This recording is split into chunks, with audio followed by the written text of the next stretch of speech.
السلام علیکم ورحمۃ اللہ وبرکاتہ۔ کیا حال ہے پیارے بچوں؟ امید ہے آپ سب خیریت سے ہوں گے۔ پیارے بچوں، آج ہم اذان کے بعد کی دعا پڑھیں گے۔ جب اذان پڑھ لیتے ہیں نا، اس کے بعد یہ دعا پڑھی جاتی ہے۔ ٹھیک ہے پیارے بچوں، اب انشاءاللہ شروع کرتے ہیں۔ بسم اللہ الرحمن الرحیم۔ اذان کے بعد کی دعا۔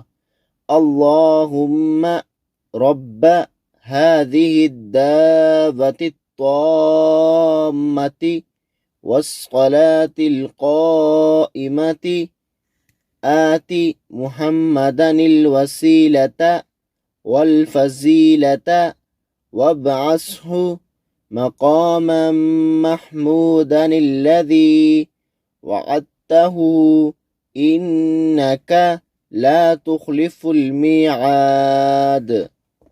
ٹھیک ہے پیارے بچوں، اب میں آپ کو اس کا ترجمہ پڑھ کے سناتا ہوں۔ اے رب، اے پروردگار، اس پوری پکار کے اور قائم ہونے والی نماز کے عطا فرما۔ حضرت محمد صلی اللہ علیہ وسلم کو وسیلہ اور فضیلت اور ان کو مقام محمود میں کھڑا کر جس کا تو نے ان سے وعدہ کیا ہے، بے شک تو وعدہ خلافی نہیں کرتا۔ ٹھیک ہے پیارے بچوں، اس کے ساتھ میں آپ سے اجازت چاہتا ہوں۔ ملتے ہیں انشاءاللہ نئے سبق کے ساتھ۔ دعاؤں میں یاد رکھیں۔ خدا حافظ۔